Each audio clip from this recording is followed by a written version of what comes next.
Today is a Friday, October 6, 2023.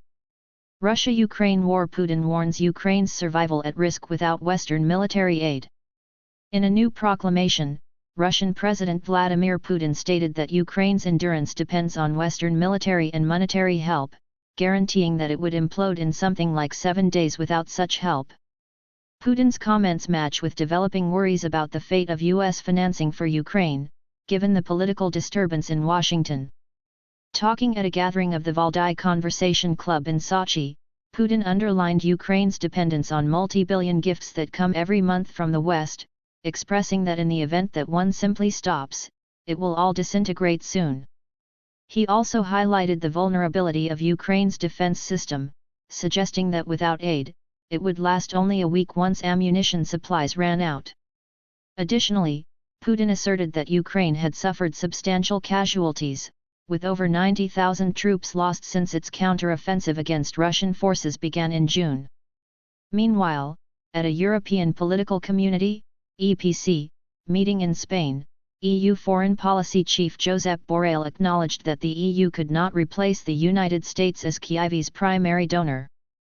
Borrell expressed, "Could Europe at any point fill the hole left by the US? Indeed, surely Europe can't supplant the US." The EU and the US, both significant NATO individuals, are critical in Ukraine's battle against Russia. The EU and its part states have committed more than $100 billion in long-term help to Ukraine, including subsidizing weapon conveyances, while the US has vowed $43 billion in military help, with Congress endorsing $113 billion, including philanthropic guide. In any case, the new U.S. subsidizing for Ukraine faces vulnerability because of end-of-week management resistance from conservatives to deflect an administration closure. A few hardline conservatives advocate for finishing U.S. help to Ukraine, adding to the vulnerability. Jim Dubik, a senior individual at the Organization for the Investigation of War, ISW, in Washington, D.C., accepts that Putin is putting money on NATO and the U.S. lessening their help for Ukraine, and ongoing occasions in the U.S. Congress appear to line up with Putin's targets.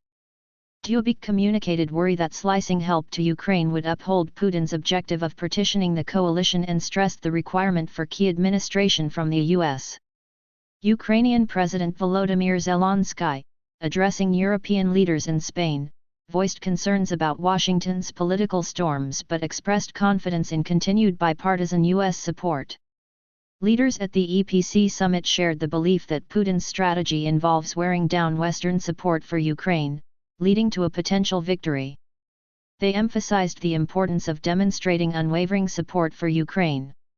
However, there are divisions within the EU, with Slovakia announcing a freeze on military aid decisions to Ukraine following parliamentary elections won by former Prime Minister Robert Fico's SMERSSD party, which campaigned on a promise to end military support for Ukraine and sanctions against Russia.